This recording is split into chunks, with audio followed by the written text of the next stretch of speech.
Oke, yuk kita bahas tuntas nih sesuatu yang kayaknya sepele ya, tapi dampaknya tuh wah luar biasa dalam interaksi.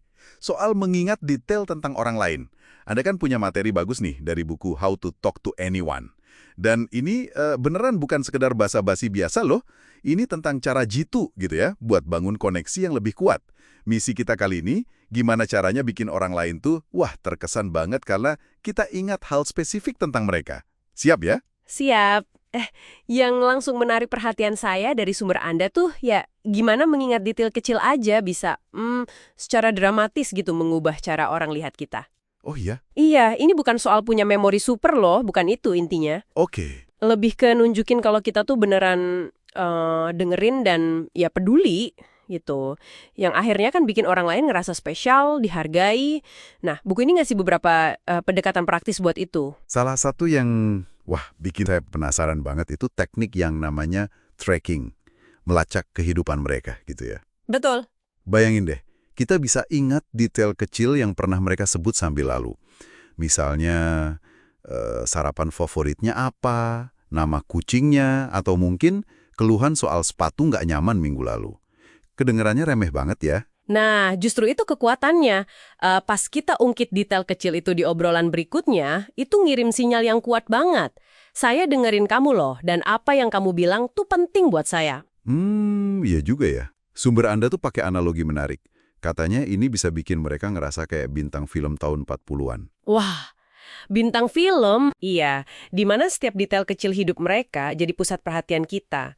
Ini kan bukan sekedar sanjungan biasa ya, tapi nyentuh kebutuhan dasar manusia buat dilihat, dihargai keunikannya. Makanya, nginget detail kecil tuh punya dampak psikologis yang, wah, gede banget. Bisa bangun kedekatan hampir seketika.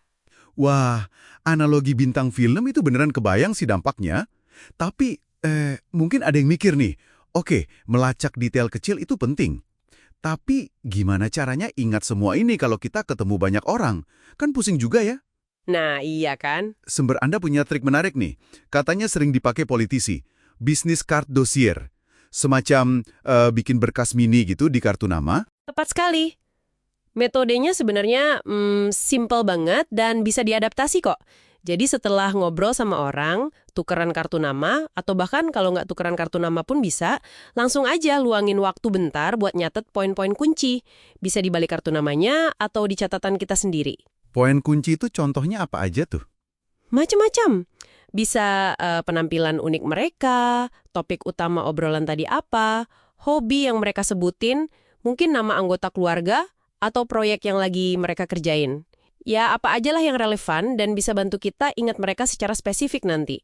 Ini jadi kayak contekan personal kita gitu.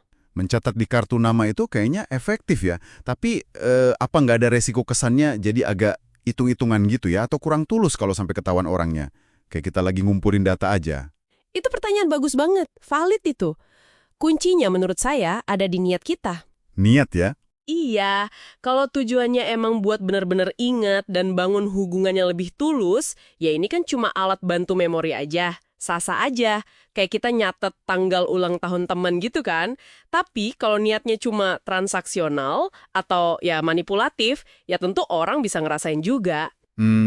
Bener juga sih. Jadi ya pakai teknik ini sebagai jembatan buat perhatian yang otentik, bukan jalan pintas yang nggak tulus. Fokusnya tetap bikin orang lain ngerasa dihargai. Poin bagus soal niat itu. Oke, nah sekarang ada lagi nih tingkatan yang lebih dalam dari sekedar ingat fakta kecil. Sumber Anda ngebahas soal ngingat apa yang paling orang banggain soal diri mereka sendiri. Disebutnya The Tombstone Game, permainan batu nisan. Wah, ini dalam nih. Iya kan? Idenya tuh, cari tahu kualitas atau pencapaian apa sih yang paling mereka hargai dalam diri mereka. Betul. Ini nyentuh inti citra diri seseorang, makanya dampaknya bisa, wah, kuat banget. Pujian umum kayak, wah kamu hebat gitu, kan enak didengar, tapi seringkali ya udah gampang lupa. Iya. Tapi pujian yang spesifik ke kualitas yang mereka sendiri anggap sebagai kekuatan terbesar mereka, misalnya nih, saya kagum banget loh sama ketenangan Anda pas ngadepin tekanan kemarin. Kalau emang dia bangga sama sifat tenangnya, itu bakal kerasa jauh lebih personal. Oh. Lebih tulus dan ngena banget. Ini nunjukin kalau kita nggak cuma ingat, tapi kita paham dan menghargai apa yang penting buat mereka. Menarik banget sih Tombstone Game ini.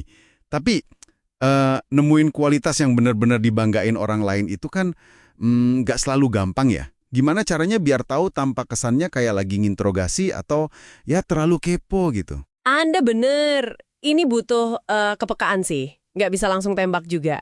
Seringkali petunjuknya tuh ada dalam cara mereka ngomongin diri sendiri atau kerjaan mereka. Oh, dari omongannya ya? Iya, perhatiin aja apa yang sering mereka tekanin, cerita sukses apa yang suka diulang, atau pujian kayak gimana yang bikin mata mereka tuh kayak berbinar pas nerimanya. Kadang bisa juga sih dengan ngajuin pertanyaan terbuka yang ngundang refleksi. Kayak, apa sih bagian paling memuaskan dari proyek yang lagi Anda kerjain sekarang gitu? Jawabannya seringkali ngungkap nilai atau kualitas yang mereka junjung tinggi. Ini lebih soal observasi yang cermat aja, bukan nanya langsung. Oke. Jadi kalau kita rangkum nih ya, ngingat detail kecil lewat tracking, terus pakai sistem kayak business card dossier buat bantu memori, dan gali lebih dalam buat paham apa yang orang banggain lewat Tombstone Game, ini semua cara ampuh biar kita lebih menonjol ya. Betul. Ini bukan sekedar trik sosial biasa, tapi kayaknya lebih ke strategi buat bangun hubungan yang lebih kuat, lebih otentik gitu ya. Interaksi kita jadi kerasa lebih bermakna, nggak cuma lewat gitu aja. Kayak ada investasi emosionalnya. Tepat. Kemampuan nginget detail tentang orang lain tuh ibaratnya kayak sebuah kekuatan ya dalam interaksi sosial.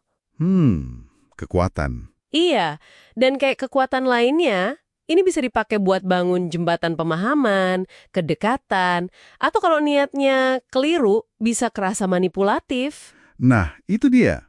Jadi mungkin pertanyaan penutup nih buat Anda yang dengerin, renungkan. Gimana caranya Anda bisa pakai kekuatan ingatan ini secara etis dan otentik dalam interaksi sehari-hari?